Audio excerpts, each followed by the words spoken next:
installment of Black Panther. What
WKXX is live for the fastest 2 hours in sports talk radio.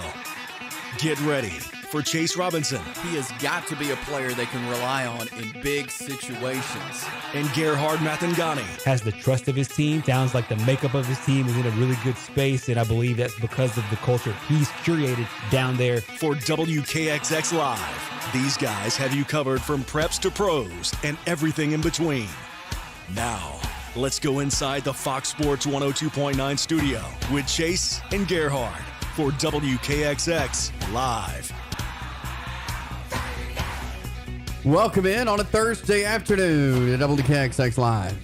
Fox Sports 102.9. Chase Robinson, Gerhard Mathangani here with you as we're getting close to another weekend, another jam-packed weekend. We'll try to get you ready for everything coming up over the next few days as high school football, college football, the professionals, college basketball now in the mix as well as that got started this week. Some games on tonight. I'm sure you can catch. Not sure if any SEC teams are playing, but I know there is some games happening tonight. We are in crucial part of high school, but I think right now is the time in college football that a lot of people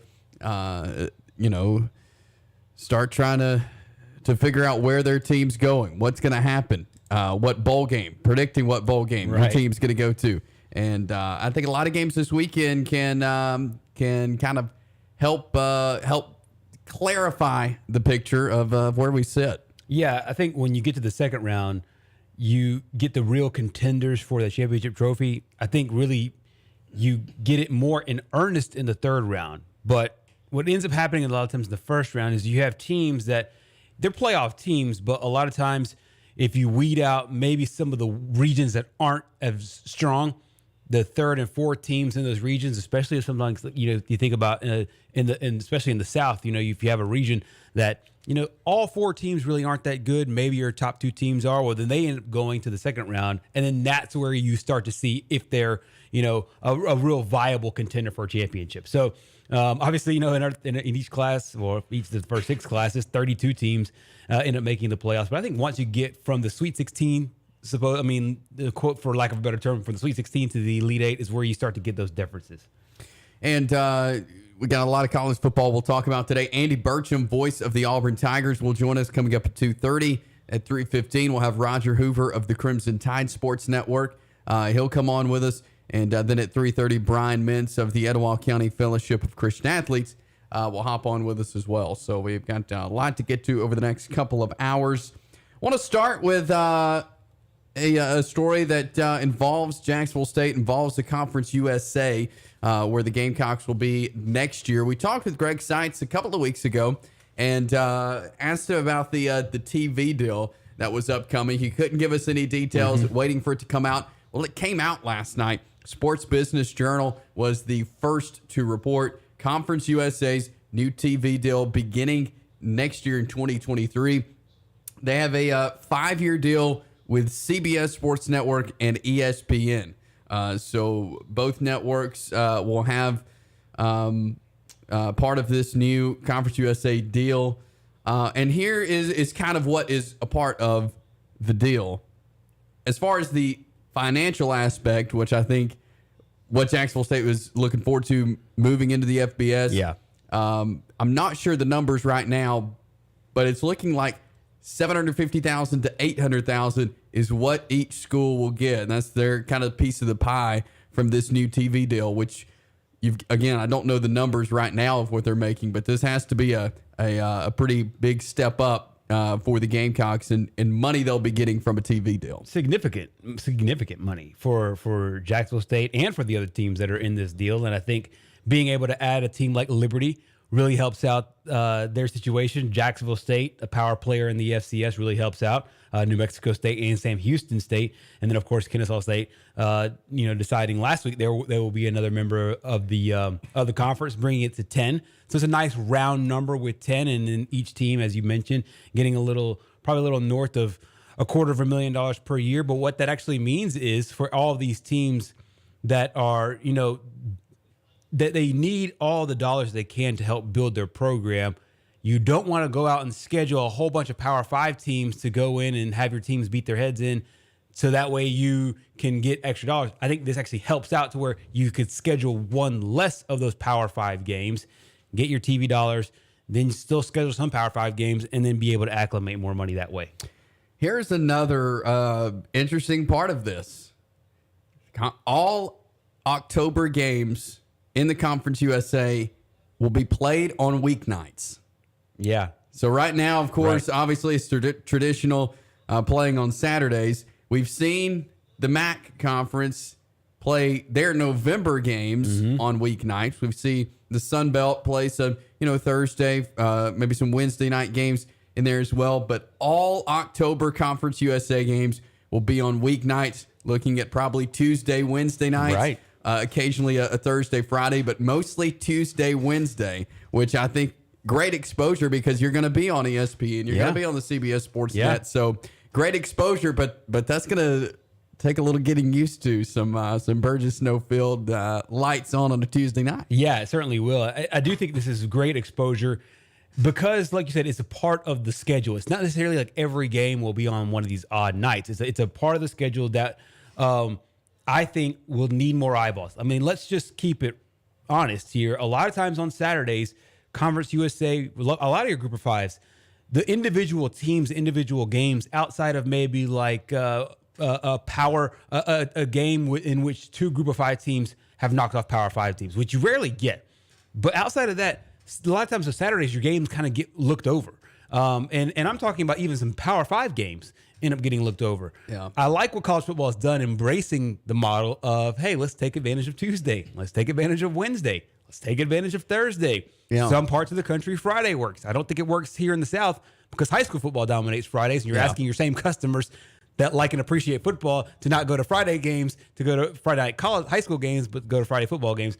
I do think that the Conference USA will understand that, will take that into its measurements, knowing, hey, in Alabama and Texas especially, high school football is really big in both those states. And so take Fridays out, but Tuesdays and Wednesdays for sure. After Monday Night Football in the NFL, those days are begging for things. Even in October where there's a lot of things going on, I do think it really works. So that's a main factor. And let's not sugarcoat this part of it too. Gambling is a big part of it as well. A lot of these people know MAC teams because of the gambling angle.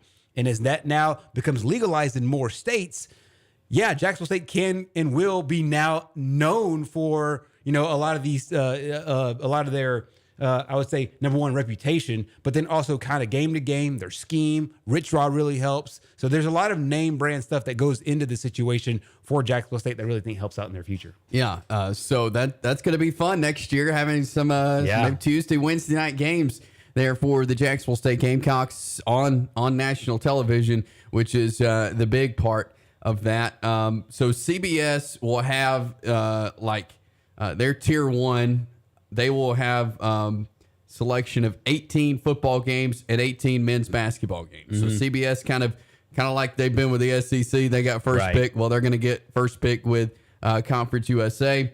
And then ESPN and CBS will share the inventory of the midweek football games. So it probably, maybe depending on the week, depending on the day, is what CBS Sports Net and ESPN will have. And then CBS will have the rights to the football championship, and the men's and women's basketball championships will be on the CBS Sports Network. So pretty cool what they're able to do here, and the Conference USA, because right now they've got Facebook Live, they've got Stadium, CBS Sports, and ESPN, all four of them, maybe NFL Network in there too. Right.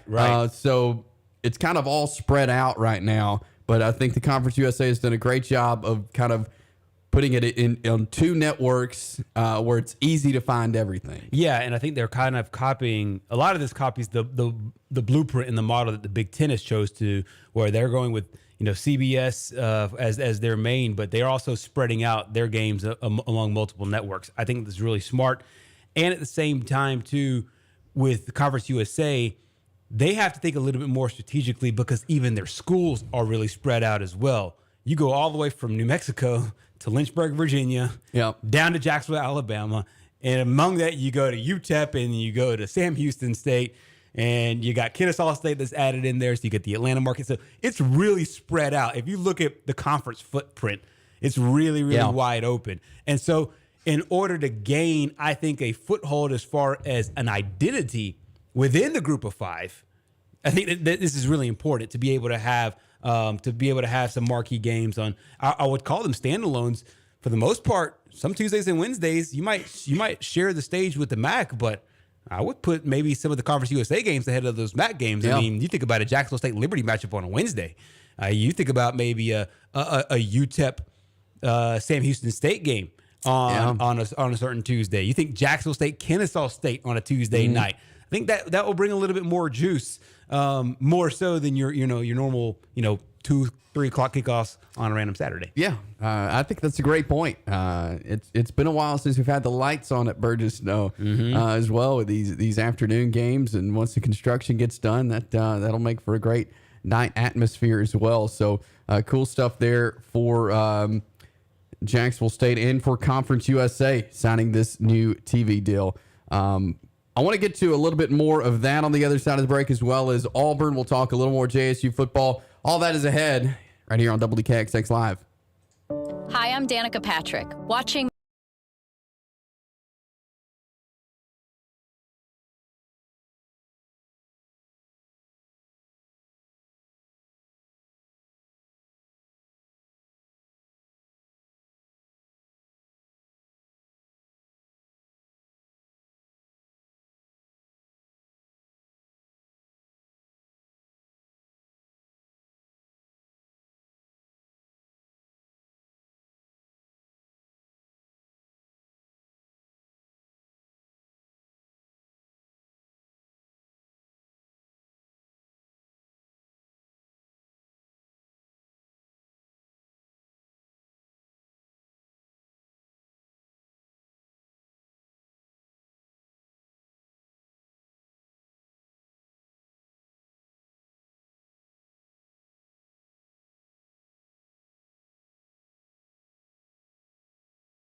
WKXX Live will continue here on this Thursday afternoon. Chase and Gerhard with you. We are with you till 4 o'clock. Coming up at 2:30, Andy Burcham, voice of the Auburn Tigers, will join us. We were just talking about the Conference USA's new TV deal. Each school reportedly will get around $750,000, maybe even up to $800,000 with this 5-year deal. I pulled up some of now this is a report from last year, but most of these conferences are still in these contracts, just to give you kind of a glimpse of what some of these conferences are making through their TV deals. Some of them are just astronomical, which really helps these schools be able to do what they do. The ACC, they've got a deal with ESPN. That's kind of their top tier deal. It runs through 2036. Each of the 14 schools get about $17 million there in the ACC. So every year they get $17 million or roundabout. One of the biggest is obviously the Big Ten, and I'm not sure what each school gets now based off of their new deal. It's very big, though. The Big 12, because they've got ESPN, they've got Fox, they've got the Longhorn Network. They have multiple networks all going in. What I'm reading says each of the 10 schools gets about $200 million annually. Wow. That's a lot of money. It's huge. I mean, that's a game changer, and it really makes that conference a little bit more, I say, attractive to, there are people who might be upset about Texas and Oklahoma leaving. Well, those voids can be filled if you throw out a 9-figure deal there. Yeah, and the Mountain West has a partnership with CBS and Fox, where each of the 12 schools gets about $4 million annually. So $4 million for Mountain West. For the Pac-12, they've got Fox and ESPN, and each of the schools through 2024 will get $21 million annually there. And I know Pac-12 is working on a new deal as well, or has a new deal. The SEC, of course, has contract CBS, the biggest contract, also ESPN, and ESPN will become the exclusive home of SEC football and basketball in 2024. But right now, and they actually don't have a total currently, but as of 2020, their deal, the SEC schools were getting $44 million a year there in the SEC. And the Sun Belt, which has a lot of teams here locally, they pull in about $500,000 annually with their contract through ESPN. And so Conference USA will actually be schools will be bringing in more than the Sun Belt. And then, of course, Notre Dame has their own deal with NBC, and they get $15 million annually from ESPN, just Notre Dame alone. But that's just kind of a glimpse of the money that and how these schools benefit from these big TV deals. That's why you see it when a conference is going to make a new deal. I think that's why so much attention is on it. It's because it's a big part of how these schools, how they run their programs. Yeah, especially with the Group of Five. Not as much with the Power Fives, but with the Group of Fives, a lot of times a big part of your budget comes from these television deals. Now, the backside of that is, your television deals are set by the conferences, and they're set by the leagues in and of themselves. However, the leagues themselves will also set up game times, kickoff times, and deservedly so. They want their best product in on certain times and be able to pull off good ratings. So it's a double-edged sword. But last I read, the Big 10, their payout once the new TV deal is set in, and every team getting around the $80 to $90 million mark. So it'll be really significant. But yes, it does govern a whole lot of decision making, and deservedly so. Yeah, it does. And so those are some TV deal numbers for you. I want to flip over and talk some on the field action now. We'll talk with Andy Burcham coming up at 2:30. But Auburn's got a big one this Saturday night. It's sold out Jordan-Hare Stadium as Texas A&M comes to town. We heard from Jimbo on the show yesterday in his comments on stopping the run game.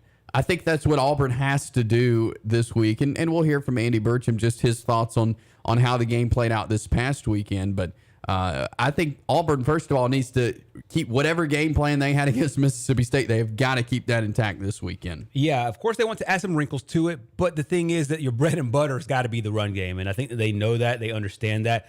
We've talked about it a couple of times here. It doesn't take a football savant to understand that, hey, you know, you have a head coach that's a former running back. You have an offensive lineman or offensive coordinator that's a former O lineman. That's where they want to be able to set the identity for this football team. Not to mention, and this is no knock on Robbie Ashford's passing ability. I think he's a good passer, but nobody will confuse him with Bryce Young or Will Levis or Will Rogers.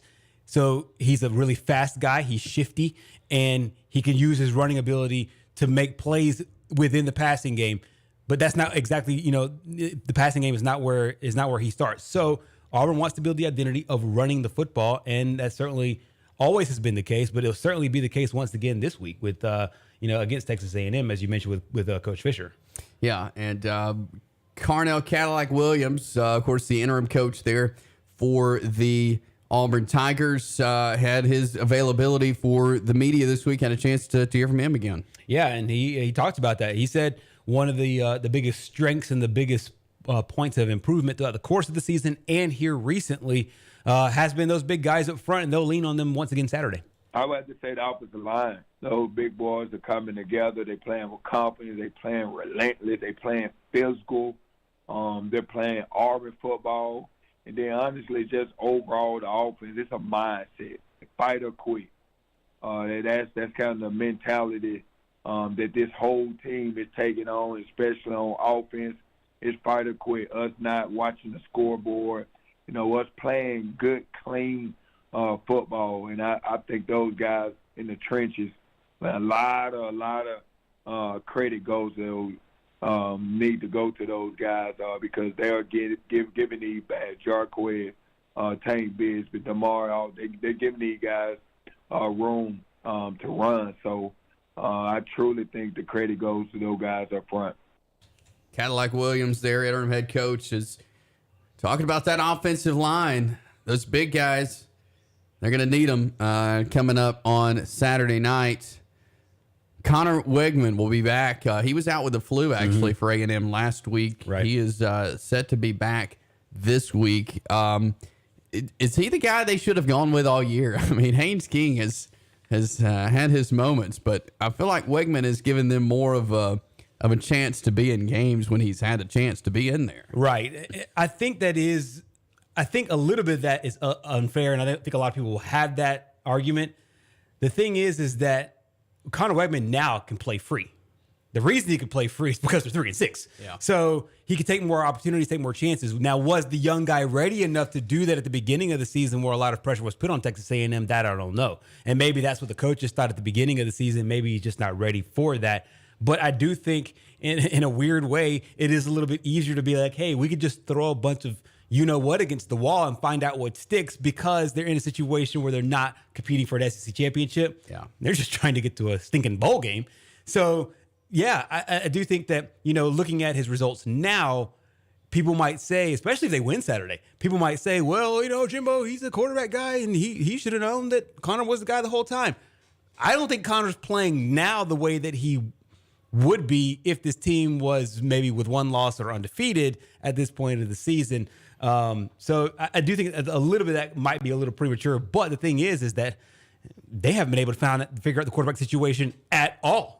Yeah. 2 years in a row. I mean, so the Connor thing might be one question, but this has been a question for this program for a long time. Yeah, it has. And so A&M will come into Auburn.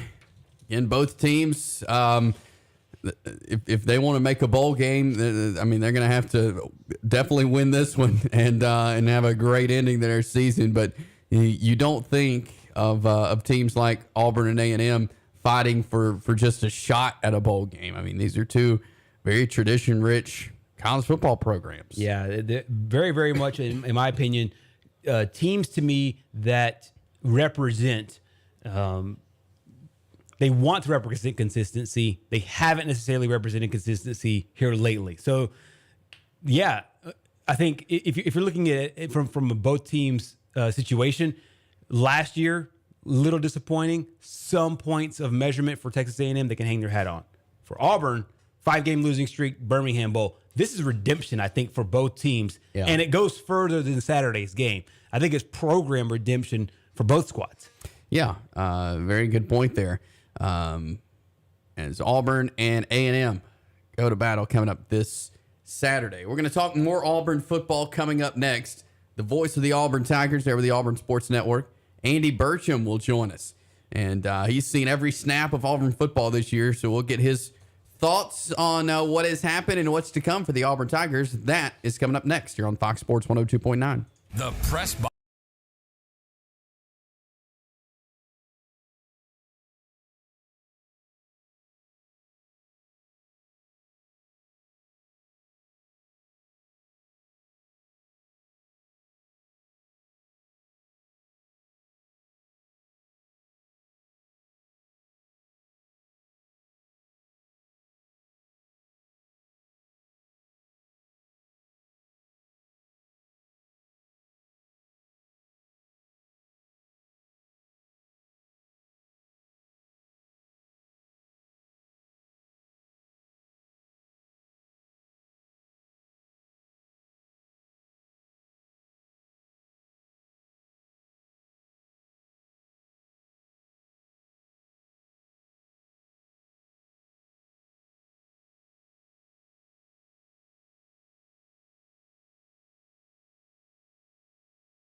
It is Chase and Gerhard here with you on this Thursday afternoon. And we're going to talk some Auburn Tigers now as we welcome on the voice of the Auburn Tigers, Andy Burcham. Andy, my friend, how are you? Appreciate you coming on with us. I'm doing well, thanks. Getting ready for a big weekend on the Plains. Basketball tomorrow night, football on Saturday night. There you go. Busy weekend ahead for sure. And I want to go back to last Saturday night in Starkville for just a second as this team goes out, of course, with interim head coach Carnell Cadillac Williams. They go to overtime with Mississippi State. They fall in the game, but what did you see from this Auburn Tigers after the week that was last week? What did you see in response on Saturday night? Well, I saw an inspired football team. I saw an inspired fan base going into that game, and Auburn fell behind early, and it did not look good. And then Auburn started to put together the comeback, and it started with putting pressure on Will Rogers, and then Auburn got the ground game and the offense in motion, and came within an eyelash of pulling off a very, very big win. But I think, as odd as this may sound, Auburn takes a great deal of momentum out of that game to get ready for Texas A&M this Saturday. No doubt, and I was going to ask you about that. How much of the Auburn family do you feel like, and some people might, kind of roll their eyes at that notion, but it feels to me that there is a sense of resurgence, not only within the team, but within the fan base as well, that, that this team can manufacture something that they can be at least proud of as they go into the era with their next head coach. I don't think there's any question about that. And what Auburn did last week and the fact that it played so inspired, and already, I guess, as of Tuesday or yesterday, they announced that Saturday night's a sellout. And that's two teams that have lost 5 straight games, and they've got to win out just to get bowl eligible. I mean, it's not a Georgia coming in or an Alabama coming in. It's a team like Auburn that struggles this season, and Texas A&M, and yet it's going to be a sellout Saturday night. It's expected to be cool football weather, and I think it will be a terrific atmosphere. But I agree with what you said.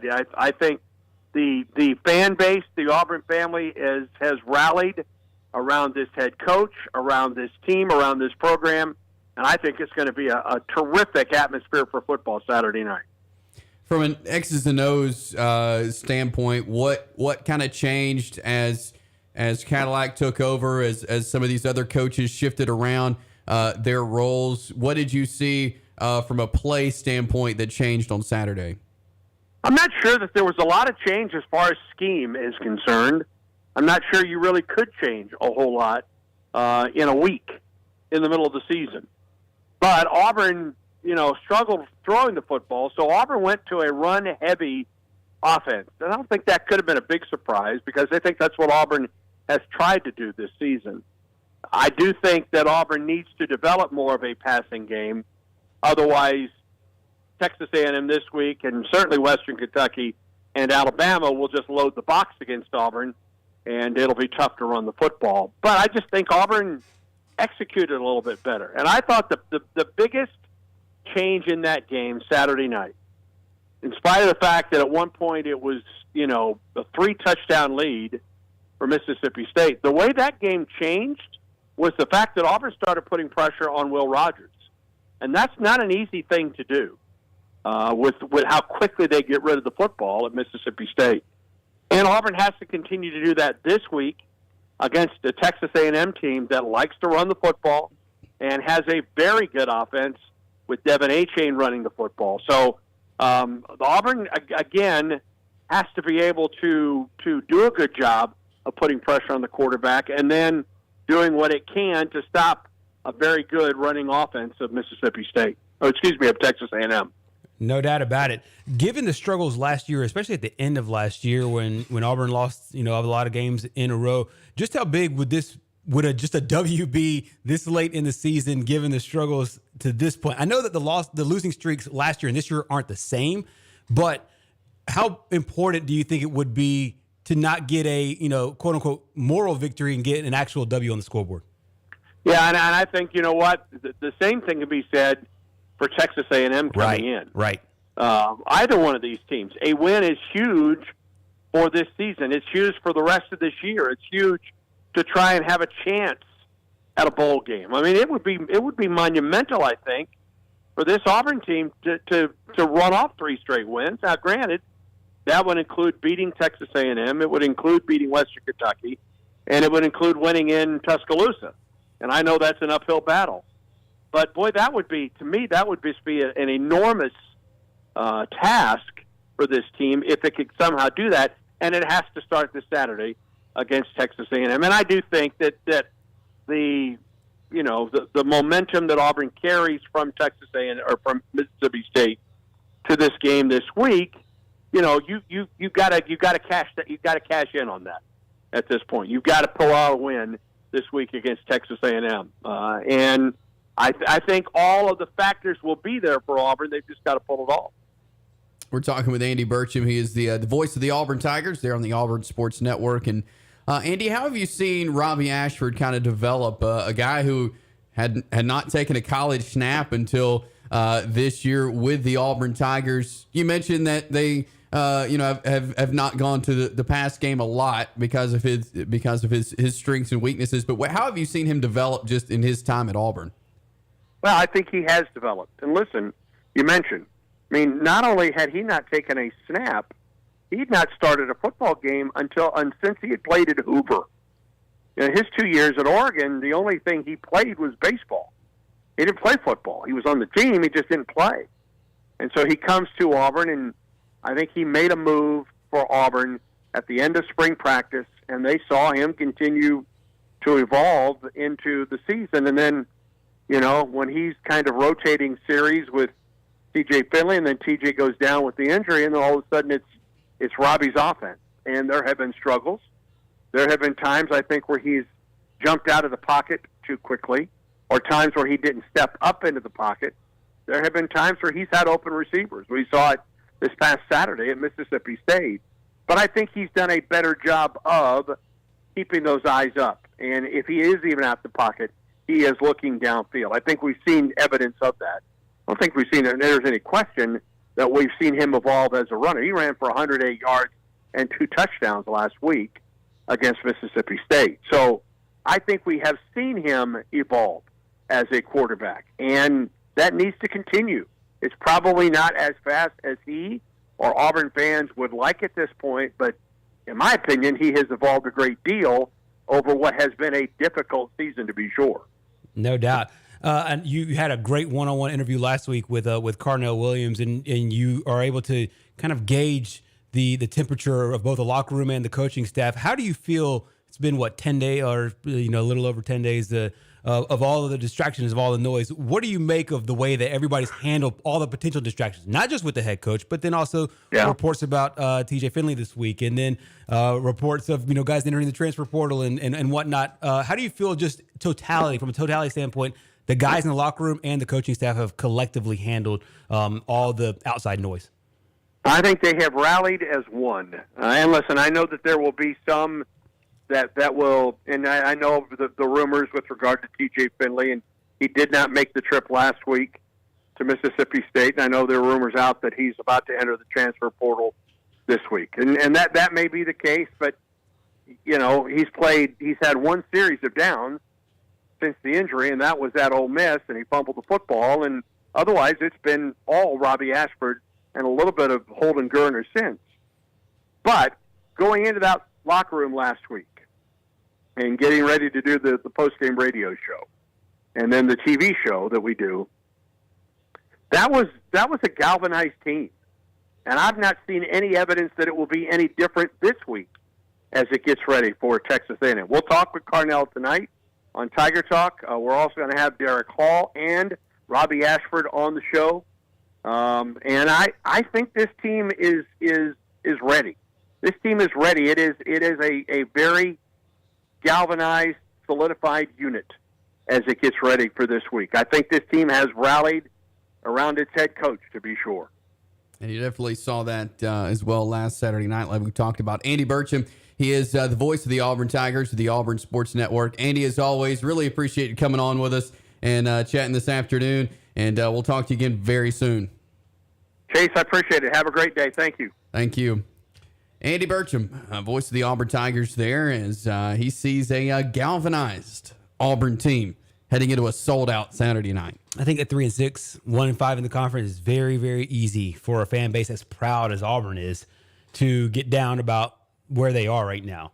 I think you're hearing from both camps, both from Texas A&M yesterday when we were listening to Jimbo Fisher, and from Auburn, as we just heard from Andy and others who cover that program, that there is a spirit of hope. Now, will that lead to a win Saturday? That's yet to be seen. I do think that both camps really like where they are, given the circumstances of their current situation. Auburn looking for a new head coach, just officially announced a new AD.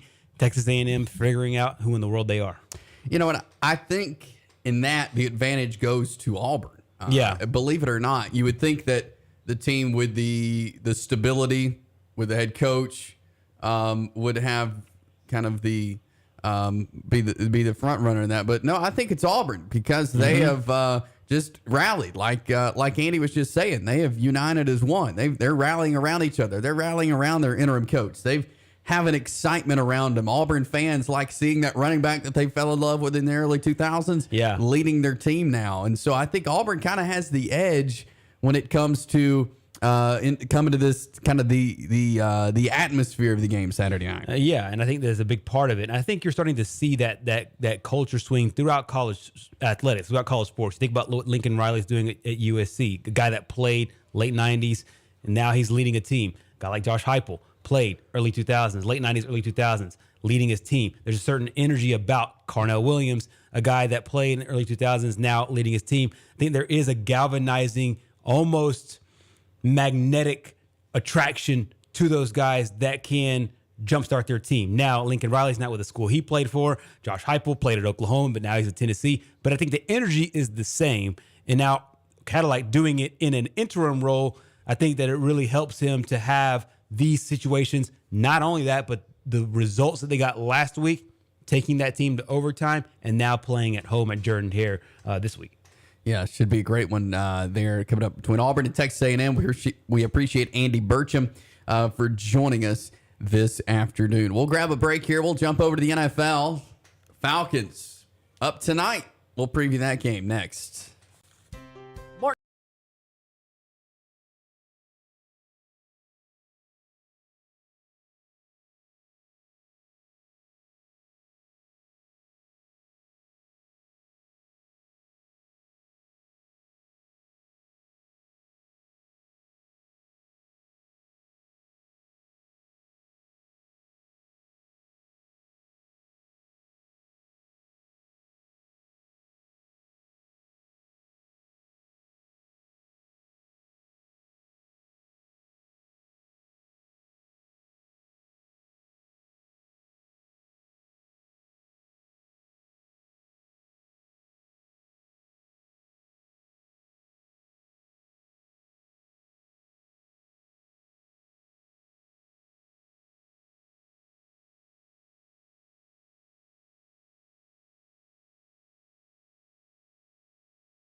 games on the Thursday night.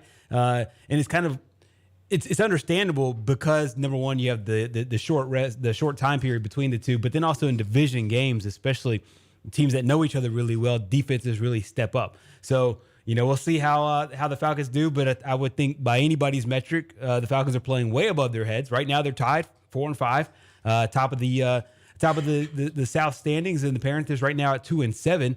And so, if the Falcons win, they can, at least get a half game up on the Tampa Bay Buccaneers, and we'll see how it all shakes out. But yeah, hopefully this game is a little bit better than some of the other Thursday games we've seen. There's just been one game in between last time they played back on October 30th, 37-34. Falcons walked away with a win there over the Panthers, and that was the week after the Panthers had just beaten the Bucks big. And so we've seen kind of an up and down from this Panthers team. Mm-hmm. Kind of the same way with the Falcons. Seen some really good moments. Seen some head scratchers there from Atlanta. So, it was a good game last time. Maybe it will be again tonight. Yeah, you would hope so. And I think that, being in the Dome last time really helped out. Of course, the Panthers, there's just so many questions about this team.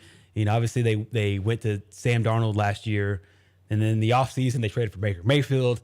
And then Mayfield had some struggles. And then he had an injury. And now it's like, you're back to Sam. It's just been one of those kind of topsy-turvy, weird kind of teams to keep track of. And that's the reason why most power rankings and the ones that we highlight on Tuesdays have the Panthers dead last or close to last just about all the time. And meanwhile, the Falcons, for the most part, are usually bad in the middle somewhere. So it's a situation to me. Atlanta's a favor on the road here in this game. It just seems like a situation to me that you have a chance where you can get a big divisional win on the road, even though it is always tough being able to have these games. But yeah, you take a Panthers team that literally won 3 weeks ago against Tom Brady and the Bucks, held Tom Brady them to 3 points, and then gave up 42 last week in a loss to the Bengals. You just don't know which team you'll get. Marcus Mariota for the Falcons has, he's really helped get them to where they are. I remember talking. I don't remember exactly the timetable. Maybe it was during the spring when Mariota came when they did the trade. But I talked to D. Orlando Ledbetter the day after the Matt Ryan trade happened, and he as well as a lot of Falcons folks were thinking, Marcus Mariota, he'll be our guy for a year until we can go get somebody. Right. Well, I think he's proved a ton of, including myself, he's proved a lot of people wrong.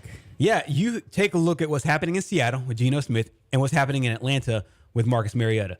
Two situations where I think most people, the consensus was, this is a team that's doing the soft tank. They're not tanking out loud. They're just doing a very soft tank. Yeah. But I think in both situations, both quarterbacks are really surprising you because they're high draft picks, because they're guys that did win in the past. They're guys that we saw win in college for the most part, especially with Marcus. And then they're almost rediscovering who they are, and the team is supporting them. And I really like how Coach Arthur Smith has basically said, we will run the football, a lot like we talked about with Auburn. Auburn is holding an identity of a team that wants to run the football. The Falcons are holding an identity of a team that wants to run the football. And whether Cordero Patterson's out or not, they find another guy to do it. Yeah, they've been able to piece up the offensive line. And what does a good running game do? It makes the quarterback's job a lot easier because you're throwing on one-on-one coverage, and they have some nice players on the outside, guys like Kyle Pitts, guys like Drake London. So Marcus Mariota has been basically keeping the boat afloat and playing really well. So I think you got him in fantasy, and he's done a good job for you on some weeks. Want to have him in. Exactly. And I think when you have a guy like Marcus Mariota, he's a guy that comes with enough experience and enough confidence to understand, as long as he feels comfortable in the game plan, he can produce. Well, defensive lineman there for the Falcons, Grady Jarrett. We had a chance to hear from him, kind of on playing those Panthers again. Yeah, with veteran guys, it's not lost on them, just how tough these division games get, and Grady Jarrett pointed to that, saying, "Hey, we got to come out and we got to play despite this team's 2-7 record." Prep's doing good. Quick turnaround from Sunday.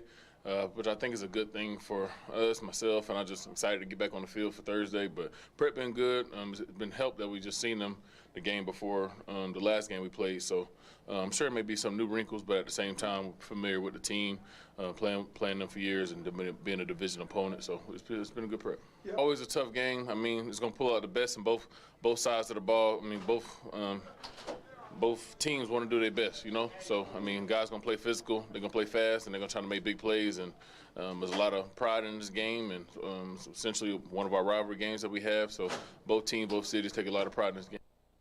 Grady Jarrett, their defensive lineman for the Atlanta Falcons. Another player, and you mentioned him a second ago, Drake London. He was the first draft pick that Atlanta took, and boy, Twitter blew up when that happened. They didn't. A lot of Falcons fans did not like Drake London, and but he actually has done well for the Falcons this year. Yeah, he certainly has. There was a lot of consternation from Falcons fans about that pick, and I understood why. Mainly because he wasn't healthy 100% in college a lot. His numbers didn't blow you away at USC, but he was you could tell the talent was there. And I think that the guys that evaluated him from the Falcons understood, hey, if we can get Drake London and Kyle Pitts to be our main pass catchers, because Julio's now out of the building, if we can develop another stud player on the outside, if we could run the football, we put these two dangerous guys out a lot of times in man coverage, and you have a chance to get some big plays down the field. He is the team's leading receiver right now, 9 catches, a little over 300 yards, 369 yards, and 2 touchdowns on the season. And Kyle Pitts has basically done the same thing. And Olamide Zaccheaus, who's the guy who's emerged as kind of that third weapon, third pass catching weapon. Kyle Pitts is counted as a tight end, but to me, his game plays more like a wide receiver. Yeah. So if you count those 3 as your top 3 wide receivers, you're getting a lot of production out of them, and it's mainly because what they're able to do in the run game. Yeah, and so Falcons Panthers coming up tonight. You can watch that on Amazon Prime Video. Is where Thursday Night Football is exclusively this year. We've got a packed hour 2. We'll hop into that coming up next. The Press Box.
And I believe that's because of the culture he's curated down there. For WKXX Live, these guys have you covered from preps to pros and everything in between.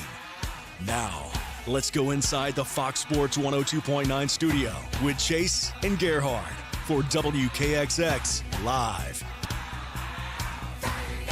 We're back here for hour number 2 on a Thursday afternoon. Chase Robinson, Gerhard, Mathangani along with you as we are getting closer to the weekend as we roll into our final hour here on this Thursday. And we'll talk with Roger Hoover coming up at 3:15. Brian Mintz coming up at 3:30. Hopefully we'll be talking with Alex Odom of Piedmont High School coming up at in just a few minutes, around 3:05 or so. We'll have a chance to talk with him about his signing to play basketball at Jacksonville State. So all that is ahead. We talked a little bit yesterday as it's recruiting season.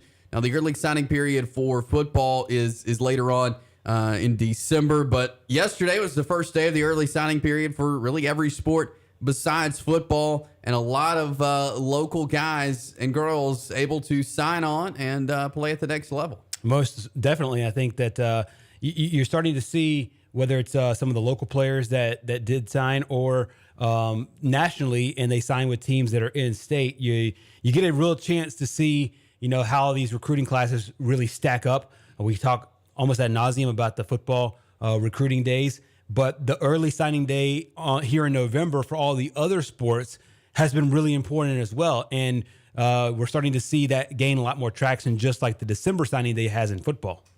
Yeah, and looking at some rankings, according to 24/7, this is for men's basketball. No surprise here. Duke is the number one recruiting team on the team rankings right now. They've got 5 commits and 5 5-stars. John Shire can do some recruiting as well. Yeah, he certainly can.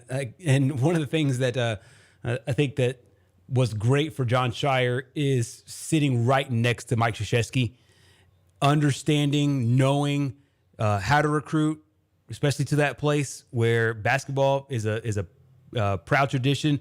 For the longest time, they weren't really high up on these kind of one and dones, and here lately they've gotten a lot of them, and they've been able to get guys also. Not just the one and dones, but also some veteran guys to stick around and help the freshman players that end up going to the NBA draft. And no surprise, though, that Coach K leaves and everything stays status quo there for the Blue Devils. Yes, it does. Kentucky, number 2 on the team rankings. They had 3 5-stars and a 4-star to round out there. 4 commits. Michigan State 3, Connecticut 4.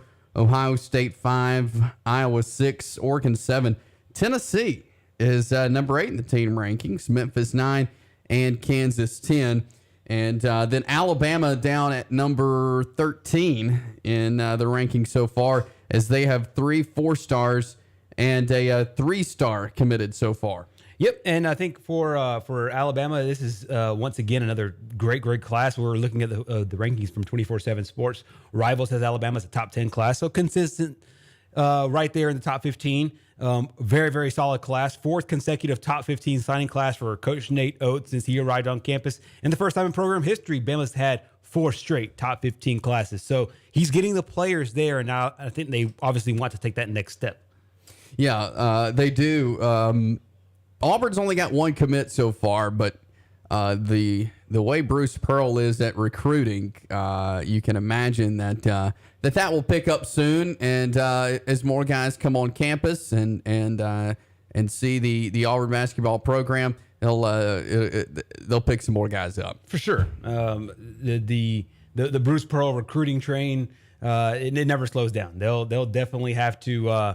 They'll definitely be able to pick it up here relatively shortly. So I do believe that they'll have that going for them as they continue to press forward, to move forward with their program. Recruiting has been a big aspect for Coach Bruce Pearl, and I expect that to be the same, to get the guys that they want to get. Obviously, this class was really heavy for teams like Duke and Kentucky, and Alabama got a nice class as well. And I'm sure Auburn will do the exact same thing. But I'll press on Alabama's class just a little bit more. They got 4 guys.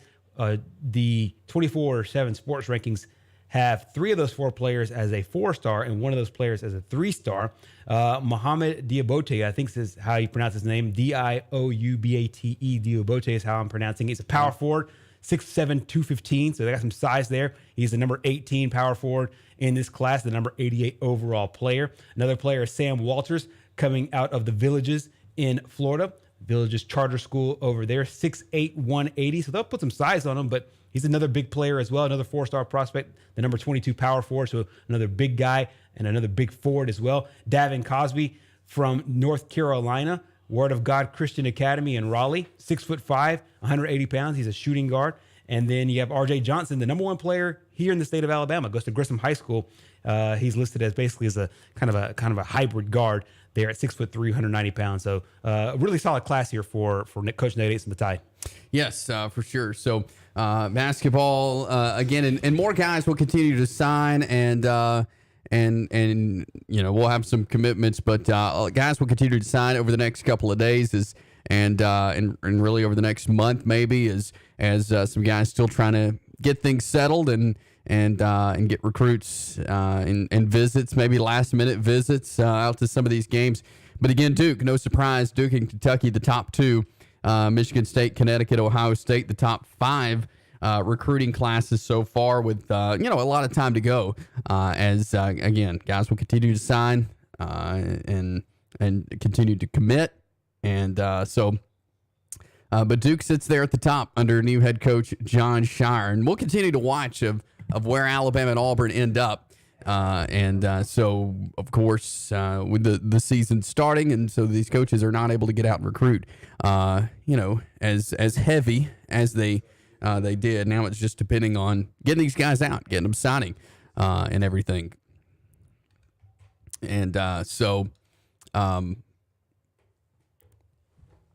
believe we've got on with us now a local signee in Alex Odom, Piedmont High School, as is joining us now as he is signed with the Jacksonville State Gamecocks. Alex, how are you today? I'm good. How are you? Doing well. I know it's an exciting time for you as you have signed on to play college basketball there with the Jacksonville State Gamecocks. Talk to us a little about just kind of the day, how you're feeling, knowing that you're going to be able to play college basketball. Yeah, I mean, it's an exciting feeling. It's kind of like a weight off my shoulders. Just kind of everything I've worked for my whole life, and dedicated my whole life to the sport, and knowing that I'm gonna be able to play at the next level is kind of super exciting, and especially at Jacksonville State, which I've been around my whole life, and I'm just real excited about it.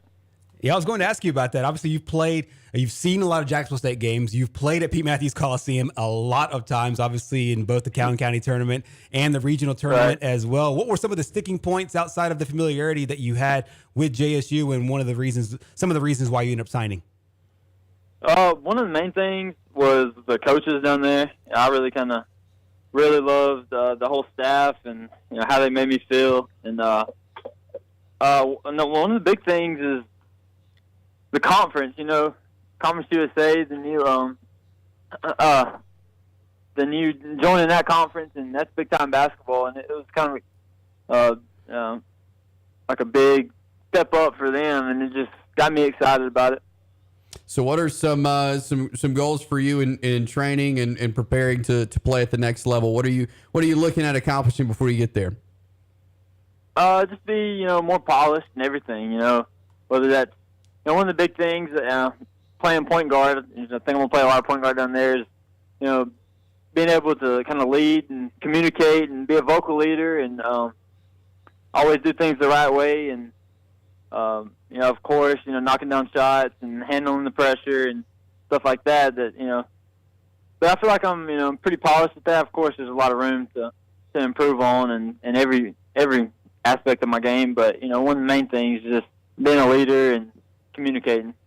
For sure. Last year, you led the county in scoring. You've had a phenomenal career. Do you have any personal goals going into this year? I know you're knocking on the door of 3,000 career points. What are some of the things that you're working on, both from an individual and team perspective?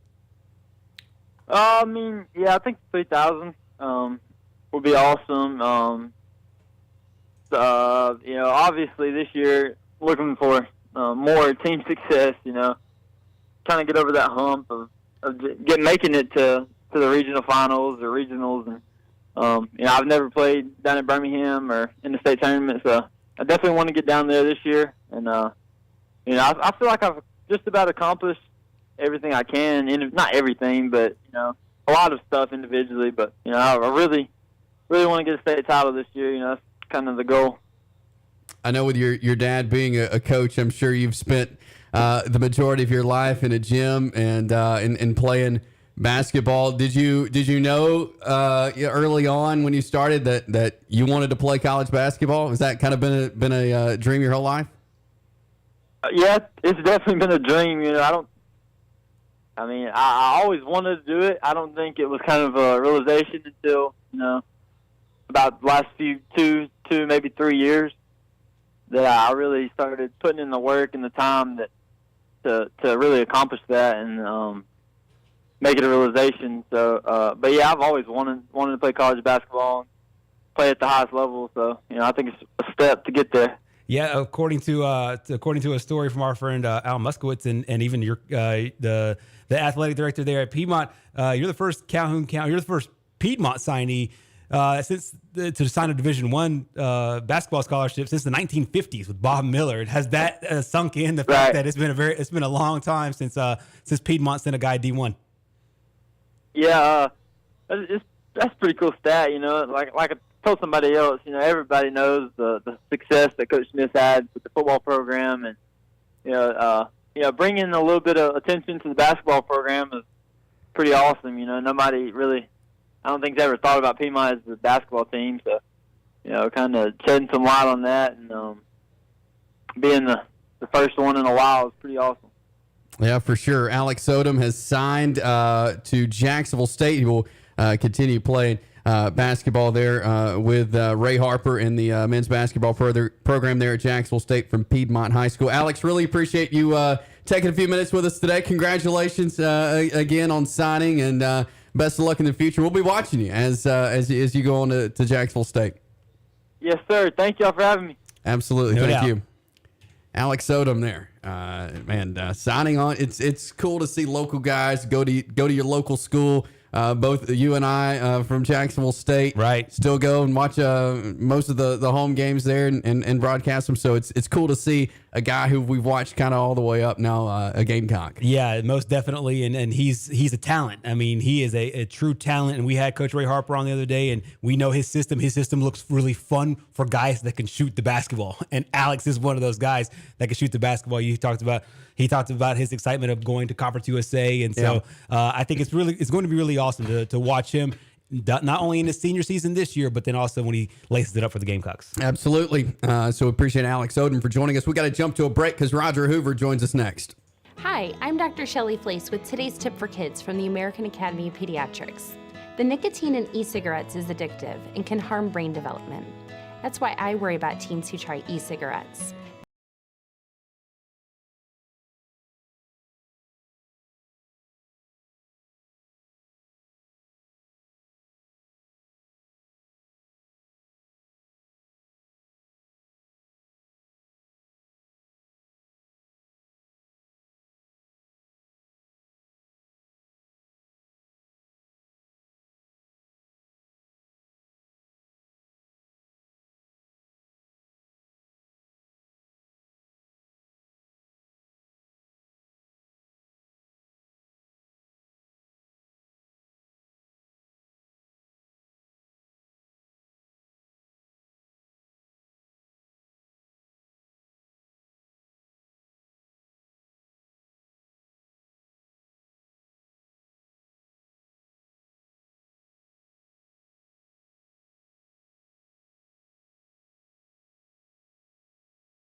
We continue on a Thursday afternoon. It is WKXX Live. Chase and Gerhard here with you. And we're going to talk some Alabama Crimson Tide football, and we'll talk some basketball as well as we welcome on Roger Hoover, the Crimson Tide Sports Network. Roger, appreciate you coming on with us today. Absolutely. Glad to be with you guys live from the campus of Tulane University here in New Orleans, where Alabama women's basketball plays tonight against the Green Wave. So, yeah, you mentioned football, but let's mostly talk basketball, guys. Don't mind. Starting with the women's team. Yeah, we'll get to some basketball, but I do want to ask you a football question related to where you were at on Saturday with Alabama, of course, traveling to LSU. Tough game, obviously not how you wanted the game to go. What do you take from that game heading into another tough atmosphere in Ole Miss? Well, I think it's something we've talked about a lot when I'm joining you guys.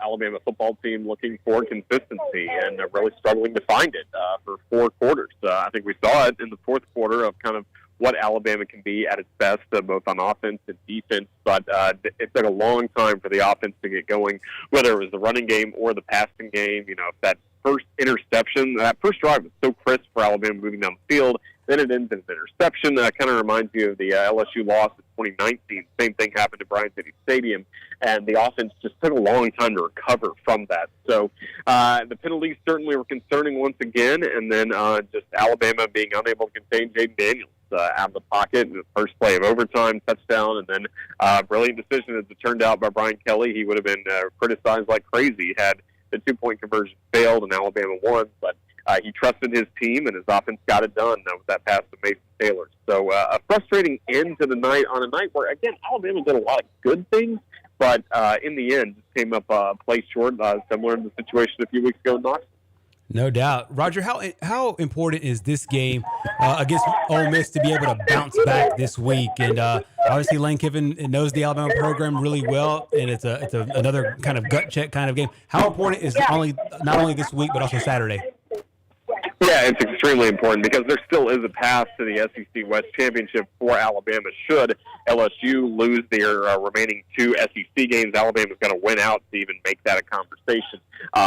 Even as unlikely as that path may be, it still does exist, and you have a team in Ole Miss that is very motivated to avenge the last couple of losses they've had under Lane Kiffin to Nick Saban.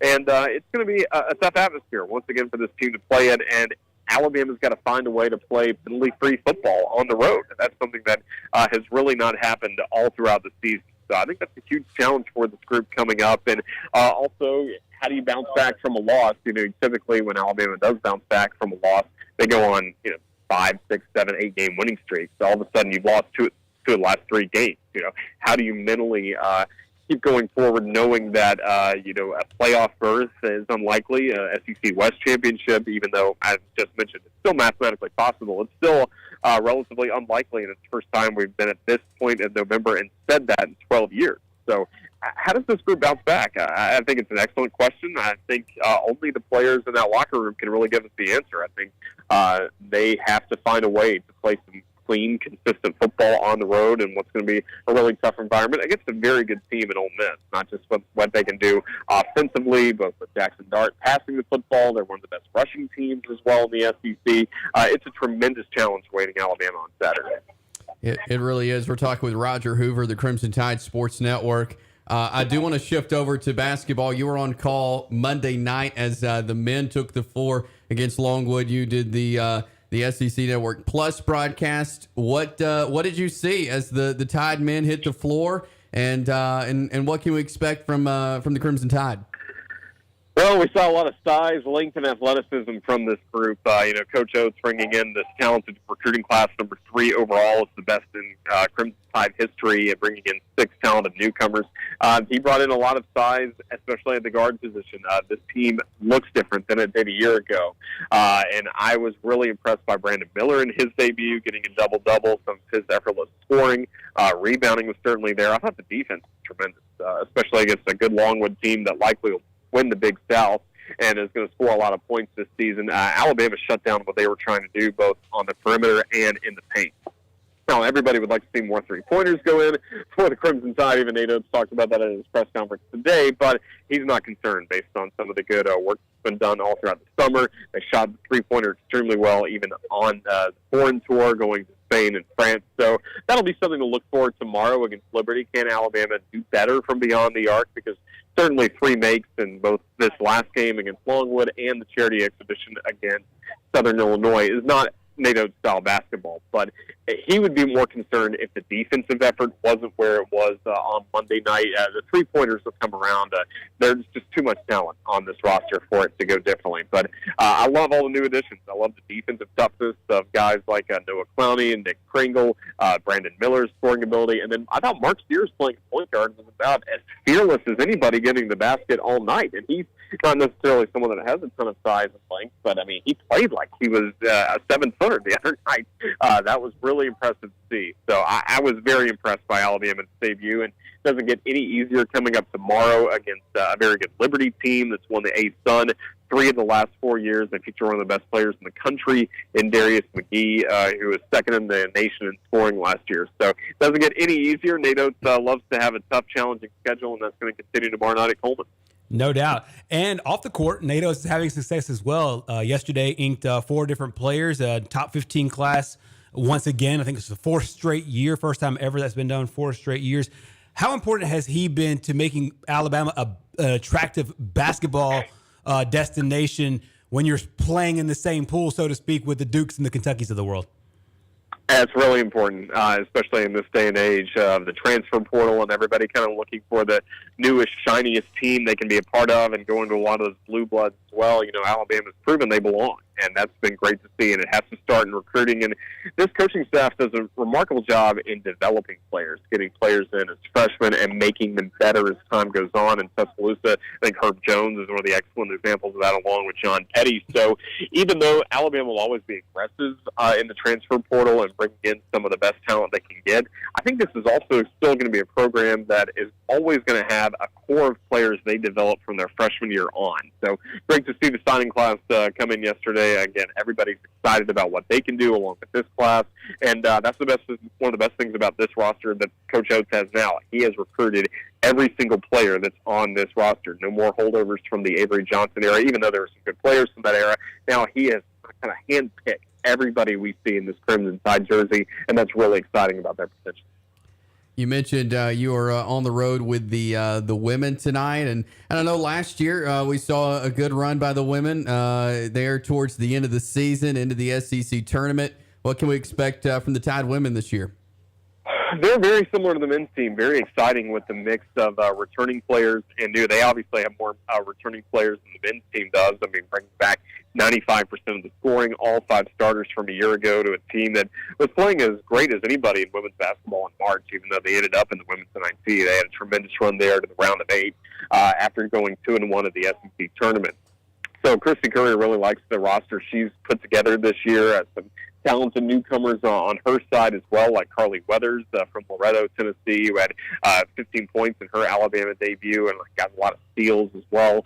Just really impressed by the athleticism this group is showing and just the togetherness. So with so many newcomers coming into a kind of established team, you may wonder, is there kind of a split locker room between old versus new? I've been around them the last couple of days in New Orleans, and that is not the case at all. This is a group that has great chemistry, gets to work together, and they're excited about what they can do, and I think that's why Christy Curry has scheduled the way she has so far this season.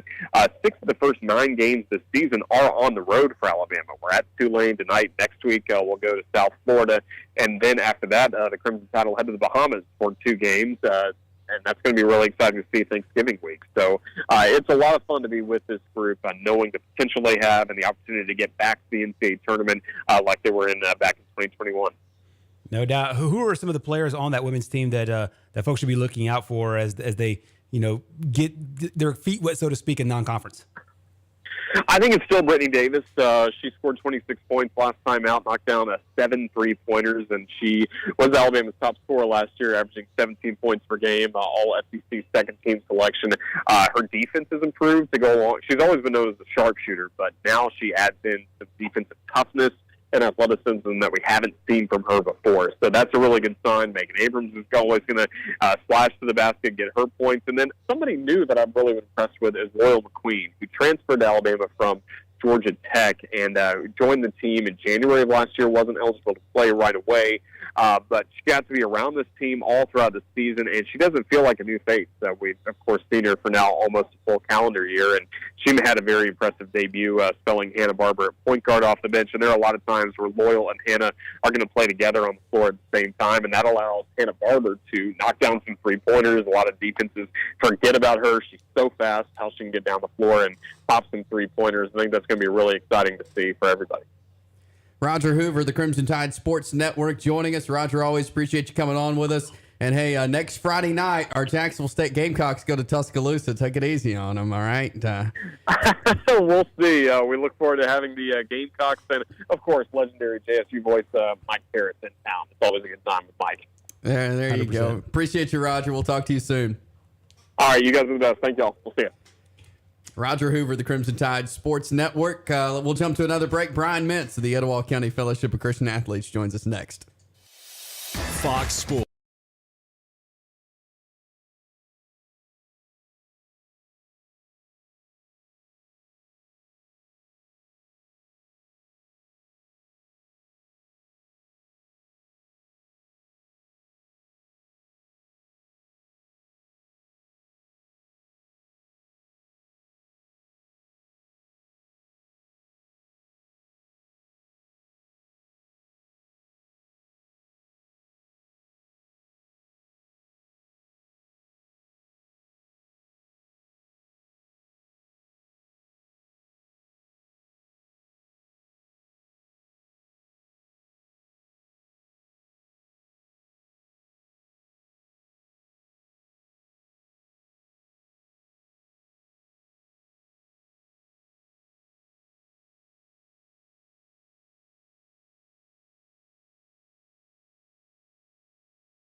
.org. A message from the National Highway Traffic Safety Administration and the Ad Council. Hey, Gadsden. We are your local sports station. Fox Sports 102.9. We are back on WKXX Live. Fox Sports 102.9. Chase and Gerhard here with you as we work our way through this Thursday afternoon here in the month of November. Getting ready for a big weekend coming up. Of course, high school football tomorrow night. Quite a few Northeast Alabama teams still rolling into the playoffs. Got college football Saturday, the pros Sunday. Lots going on this weekend. But we want to talk right now about the Etowah County Fellowship of Christian Athletes as we welcome on the area director, Brian Mintz. Brian, how are you today? I am doing very well, Chase. How are you today? Doing great. Great to have you on. How has the last couple of weeks at FCA been? Well, it's been, as I always say, it's been very busy, but it's been good. A lot of ministry beginning to change over from, obviously, volleyball has ended, and we still got a few football teams playing, 3 here in Etowah County, and but we're changing over, getting ready for, basketball, and I've already got an opportunity to go and visit with a couple of the girls' teams and a couple of the guys' teams. So, that's always the thing as we change over, and I don't expect anything to happen, but it become more busy because, we just have so many teams in basketball. Middle school may have two teams, and then varsity and JV, and then you got, the boys and the girls in both of those levels. I know I listened to one of the coaches this morning talking about maybe even in the future trying to have a separate ninth grade team. So, that could be 5 teams for the guys there. So a lot of teams and a lot of opportunity there to do ministry. And, that's one of the things is that we look for a lot of times as character coaches. And if we have some people that would be interested in, having a time to visit with a team once a week, say, and go in and talk about some character issues such as integrity or teamwork, dependability, and then they make themselves available for some spiritual development too with individuals. But if we have any volunteers that would be interested in doing that, becoming a character coach, then of course please contact me, and I would ask that you speak to one of the coaches that you would like to do that with, that you would like to work with. And so we would have some opportunities because we can always use some more help, and that's one way to do that is through character coaches who volunteer. And again, if someone would think that they might be interested in that, I'd ask that they contact me. For sure. Coach, I always call you Coach, but I know you lead the FCA. But what are some of the main points of emphasis right now as you lead this generation from a ministry standpoint? What are some of the things, maybe some of the elements that you and your team and your leadership that you're seeing that you're wanting to instill within the kids of this generation? Well, I think one of the big issues that I see is families. And, thinking about that, of course, we're always interested that, from a Christian ministry standpoint. But, I think that that's very important. And especially, as me being a male, being able to go in and talk to, and I did a podcast this past week about That's My Dad, where I got an opportunity to talk about my dad. And, the things that how much I appreciate him and all, and that's one of the things that I see. We've got a fatherless society to a great degree. I mean, that's kind of where the numbers, the statistics are taking us, and that's not the way God intended for us to live this life. And I think so many of our social issues as a nation and as a world would be eliminated if the family unit is stronger, and men take back being the head of the household and being godly examples for their family. And I just think that that's one of the things that we've got to try to emphasize, especially with the men, and that would be, when I'm speaking to the boys teams and stuff, but also with the girls teams in recognizing what a godly man looks like. So I think those are important things. So. Yeah, for sure. Those are all really important things. We're talking with Brian Mintz. He is the area director of the Etowah County Fellowship of Christian Athletes. As far as a huddle standpoint, just what have you been hearing at the one? I know you can't get to all of them, but what have you been hearing from the ones you've been to, seeing the students step up to lead these huddles? What have you been hearing from the students? Well, I think that the student leaders are phenomenal. We've had several really, really good ones here for the past 3 years that I've been doing this, and I'm beginning my 4th year now, and I continually see that happening, that we have leaders developing, and man, that's a source of pride for me. That not only because I don't think leadership, like so many other things, is like a light switch that you just turn on and turn off. So if we can get them to come and lead in FCA, and speaking to spiritual matters and sharing one's testimony, those are very personal things. And if one can do that, then I think that they can lead in all of the elements that's needed to be a good leader on a team and be a good teammate. And so I think that that's so important. And we're just going to continue to do that and try to continue to build up more and more student leaders. I'm always impressed with our kids. Hey, a little point here to rejoice is this past week, actually week before, because I didn't get to talk to you last week, but one of the teams that I spoke to and for, we had 4 individuals that indicated they wanted to become followers of Christ.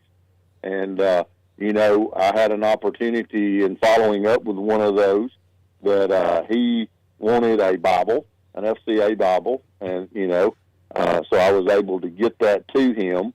And when I did, he had a friend there with him.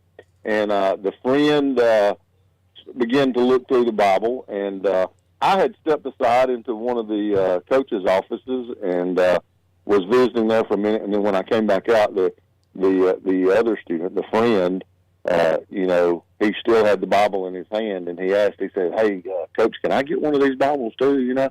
And so I was able to go and get him one also. And I just point that out because I want to make that apparent, and that you supporting FCA is putting Bibles in the hands of student athletes and furthering the gospel and building of the kingdom. And I wouldn't be able to do that without our partners. And that's just so important. And I can't tell you what a joy that is to be able to share God's word with these young people.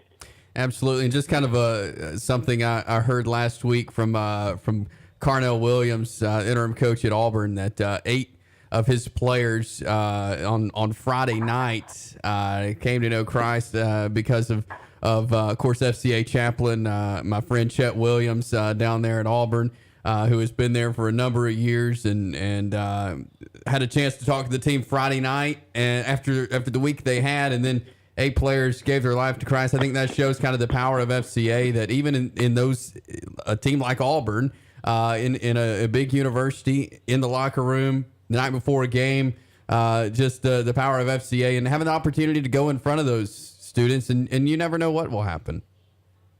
No, that's exactly right. And I'm always surprised, and I was raised in a godly home, and I was in church and stuff. I'm always surprised though when I go and speak to a team, and I never really just come out and ask, but you get impressions from being around the kids and from individuals. How many of these people have not been in a church? They're not exposed to the gospel. That's where I'm basically going with this, as often as you would think.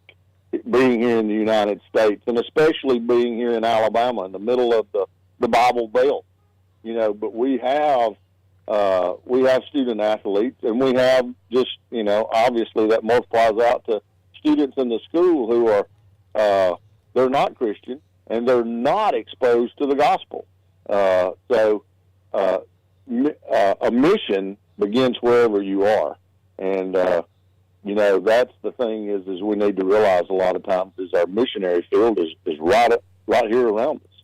And, yes, it's really important to have missionaries that are going overseas, but it's also important to have missionaries right here sharing the gospel with the people that we see every day.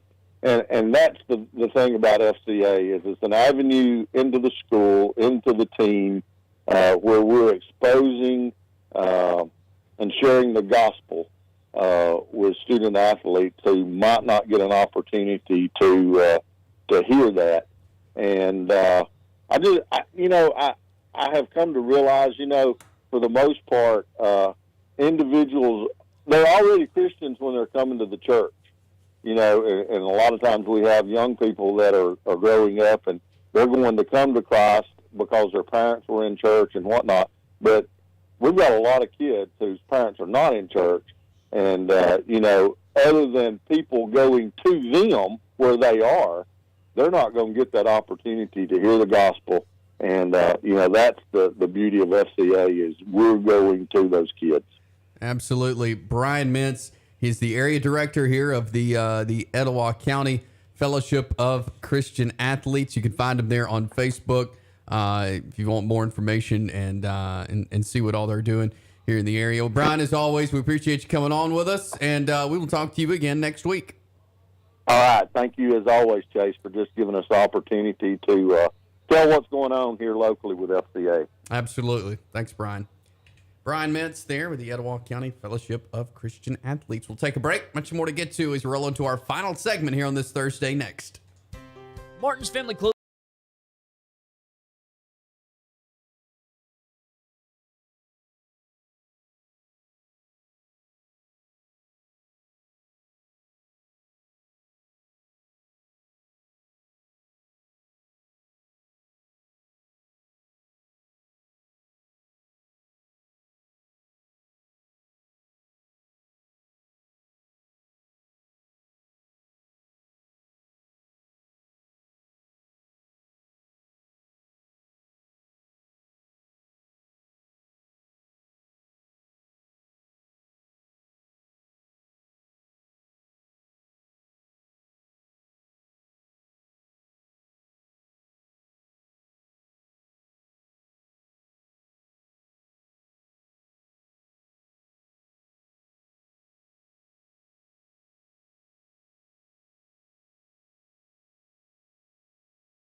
Fox Sports 102.9. It is WKXX Live with Jason Gerhard.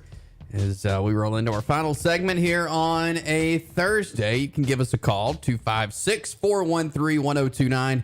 That is 256-413-1029. If you'd like to call in, whatever's on your mind, we will talk about it. In Braves news, we were wondering what they were going to do with Jake Odorizzi. Well, they have made up their mind. He has been traded away from the Braves, and former Brave Colby Allard is who the Braves got in return. So if you were a fan of Jake Odorizzi, he is no longer Brave, but instead Colby Allard is now with the Braves. We're all waiting though on the news if Dansby Swanson re-signs with the Braves. They have offered the qualifying offer, which they always do typically, and now we'll sit and wait if the Braves can keep him. Well, yeah, one of the hottest prospects in this free agency period, mainly because not just of the fact that he's played great and a chance at obviously another for him a chance to kind of put himself up there as one of the best at his position in the entire game.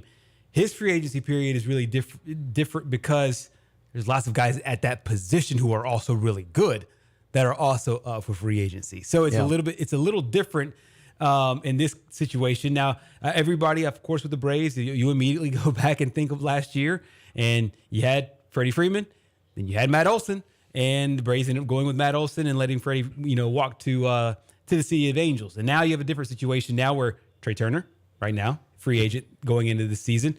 Carlos Carrera, free agent going into the season.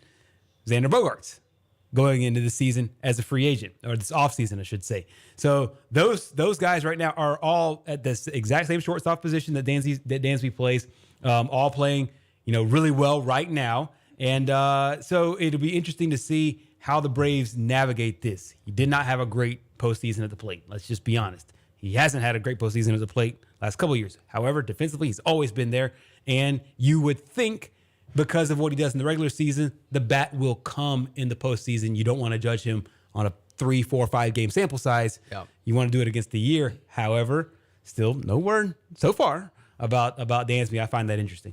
I do too. And we'll see if something will come of this, if they'll be able to keep him. But you mentioned those names that I'm sure Alex Anthopoulos has had to have looked at what the potential could be and who could be at that position for the Braves. But some team's going to get there's 3 good shortstops out there at least, and so some teams are going to be upgraded at shortstop. We know that. Yeah, for sure. And I'll just from a metric standpoint, this is an article from ESPN. They rank the top 50 free agents going into this year, and so I'll kind of give you some of their layouts. Of course, number one, everybody knows, it's Aaron Judge. And his projected, they give you 2 metrics, and I'll give you these for all of them. But just to show you his difference, you'll hear that as well. But I'll start with the number 2 free agent on the market. It's considered Trey Turner. He's 29 years old on opening day. And his projected contract, 8 years, $272 million. This is the annual value of $34 million per season. At number 3 overall is Carlos Carrera, also a shortstop. Opening day age will be 28. Projected contract for him, 8 years, $265 million. His average per year, about 33.1.